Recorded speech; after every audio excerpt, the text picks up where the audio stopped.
Devil's Workshop number 11. My name is Freeman Michaels, and my goal is the complete and total freedom of every human being on the planet.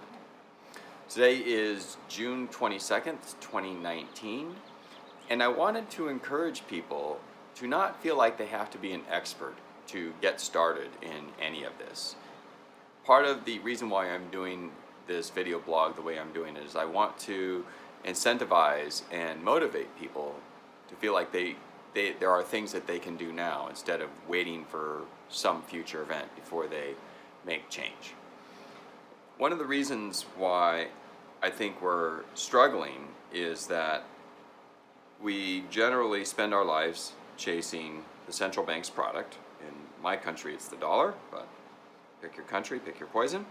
And in exchange for that currency, we get food, we get heat and shelter, and other things that we need to live and to make life better. This is generally what we do. The pitfalls of that is we spend our lives saving. Like, the focus is to acquire money and save it, and if you've saved a bunch, then a lot of times people start hoarding it. But this is the whole central focus. We're chasing the central bank's product. And in exchange for this, we save up for retirement, and that gives us safety, security, and happiness. Hopefully sometime during the middle of our lives too. But the focus then becomes this dollar. And the question I want to challenge people is, how viable is this central bank's product? And how comfortable do you feel that it's going to retain value?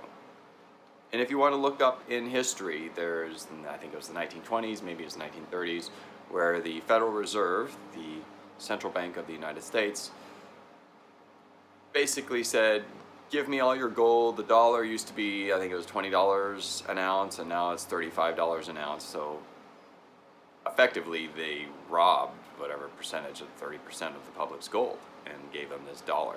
And then in the 70s, Nixon said the dollar is no longer worth anything in gold. It's a fiat currency, and they basically closed that gold window. And the end result is this: the value that you spent your life saving and hoarding, if you're lucky, but saving just enough so you can get safety, security, and happiness and one on your retirement. This value gets taken away by these central bank actions. So what I'm suggesting people shift into is try to focus not so much chasing dollars, because right now you need dollars to get land and rent and internet access. I don't have a solution for that yet, so we understand that that's still there. But maybe with you, your friends and family, can shift some of your focus to directly acquiring food. That one's an easy to start. You grow food, and then energy. And with this surplus of energy, you can get heat. You can heat your house, and you can clean water, and basically do anything else that you want. Energy is the key of this. Right now, we spend our lives chasing dollars to get all of this stuff. So what happens is, if there's any funny business with the dollar, if you trust bankers, then there's no funny business. But if you kind of look at what the European Union did to Italy and Spain, or if you want to look at the IMF, what they did to Central and South America, I think bankers don't really have a strong history of trying to free people. So if you don't want to put all your wealth such that later on in life you can have your safety, security, and happiness all in a currency, a fiat currency, which is corruptible, you can begin to shift your dependence off of the dollar onto something else, more tangible. And you can shift it to another form of wealth. I know Bitcoin is something, and gold and whatnot, and I'm a fan of both. But really what's important is that you change your focus from acquiring wealth to get things you want. That's this is the assumption we're all conditioned to believe. You acquire wealth first, and then you get the things you want.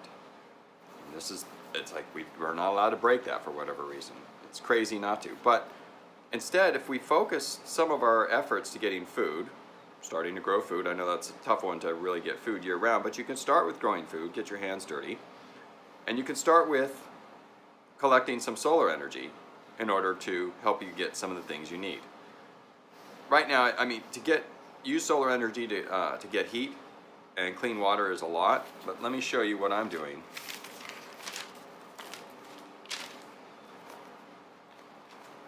So most people, when they do solar, they do a grid tied, and this is the most basic one. It's like you connect your panels up. If you're using, I'm just gonna make these numbers up, don't worry about it. If you use 100 kilowatts a year, that's basically nothing. But if you use 100 kilowatts a year, the city and states generally have you put up 80 to 90% of that. So you would only collect 80 to 90 kilowatts out of all of that, and you would pay the electric company the difference. And you're offsetting the energy cost. And that's huge, especially when they start changing the cost from daytime energy to nighttime energy, where their daytime energy is more expensive, even though it's like, that's when it should be free. According to the power company, that's your peak hour, so it's more expensive when it's free, but it's cheap at night when they burn coal and nuclear. So it's not so good to always measure things by cost. And we'll get to that in a little bit. This grid tied, since you're always going to have to pay something in the future, it requires future human labor and your participation in the currency market. And that's what we're trying to get off of. Now, a lot of other people, they do a standard battery and off of the grid.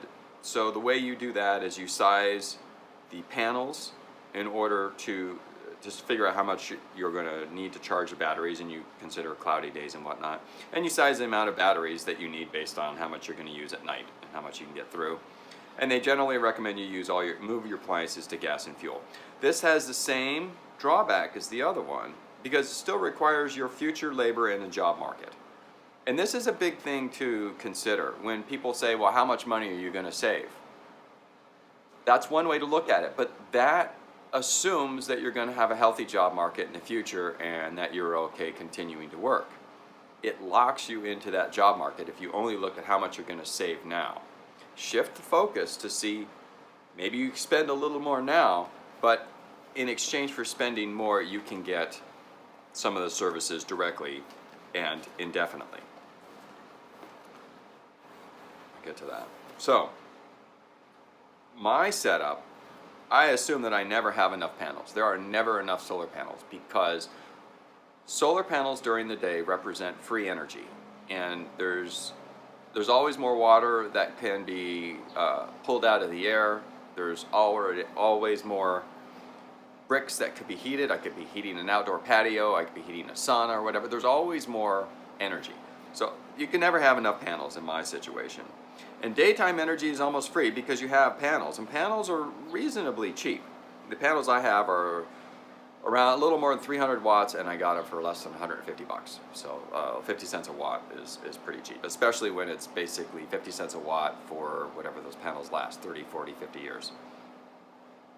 Nighttime energy is limited because we have batteries, and batteries are kind of expensive, certainly compared to how much energy you can pull out of the sun.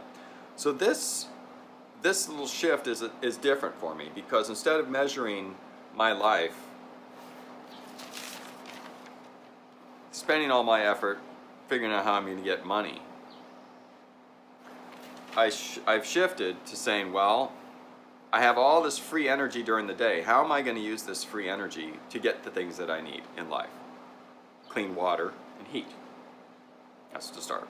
Everything else can flow downhill from there, and it's pretty easy after you get, if you have clean water and you have heat and you have shelter and the only thing you have to pay is rent, that is a freeing feeling that you no longer have to be in the job market as much. Maybe you can save a little bit for rent, work with some other people, but at least no matter what happens with the trade world and currency and Trump and Bitcoin and all that stuff, at least you have access to food and energy. This is basically what I said. Use the surplus daytime energy to get the things I need. So let me show you what I mean by you don't need to be an expert to really get started, and you don't need to deal with the whole problem all at once.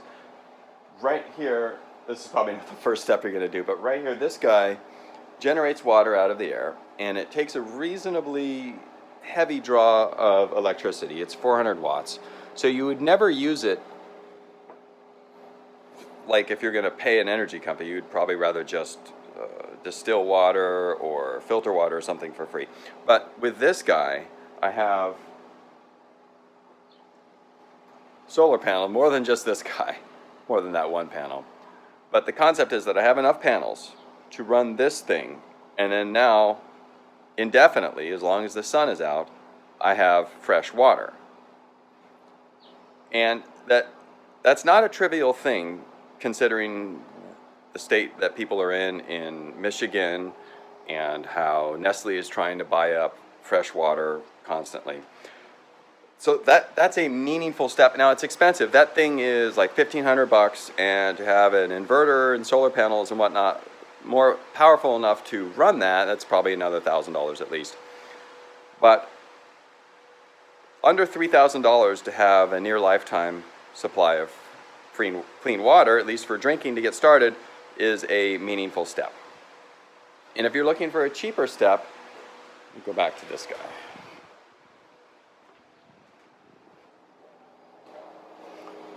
So something like this you can buy for less than $1,000 on Amazon. It's essentially a car battery, and it has an inverter, so that means it turns from like car battery energy to an outlet. It has an outlet you can plug into it. And then usually things like this, you can get this on Amazon. It's just something that most people use for camping. And then there's a 100-watt panel. You could probably add a few of those. So I would charge that. I did this before. And I would connect it to this smaller freezer. I don't use this guy anymore. I use a bigger one. But just that, this freezer couldn't be more than a couple $100, especially if you get it used like I did. That setup out there, a couple 100-watt panels and that battery box, is less than $2,000. So for less than $2,000, you can survive energy being out for months, at least in terms of keeping your food frozen.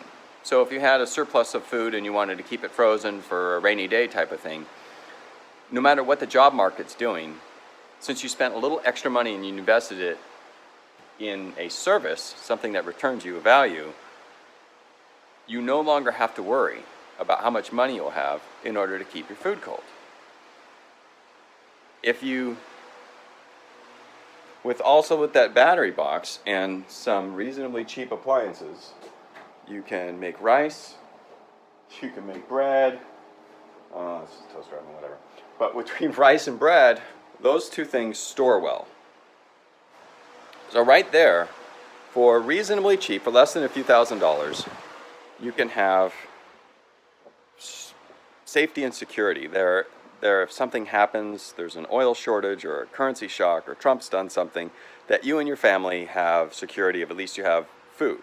You don't want to be out running to the grocery store when everyone else is running to the grocery store because the truck stopped running because there's some weird embargo because Iran blew up an empty oil tanker. You know, it's like weird crap happens.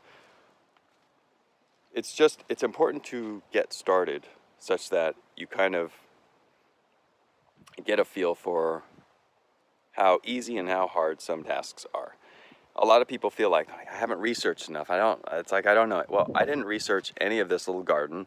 I don't know if it's really going to pan out, but I get, my half a blueberry a day. I get some strawberries, and I'm figuring out that some seeds grow well. I think carrots grow like weeds out here. It's like, you don't have to be an expert. You just want to get started. And then when you share this stuff on social media and you talk about it with your friends and you hit your head against the shade structure that's way too small, then you can get help and you can inspire others to start becoming self-sufficient and independent. And you don't need to be an expert. Just reach out, look for help, and I don't have a good closing. So just reach out and you may surprise yourself with what you can do.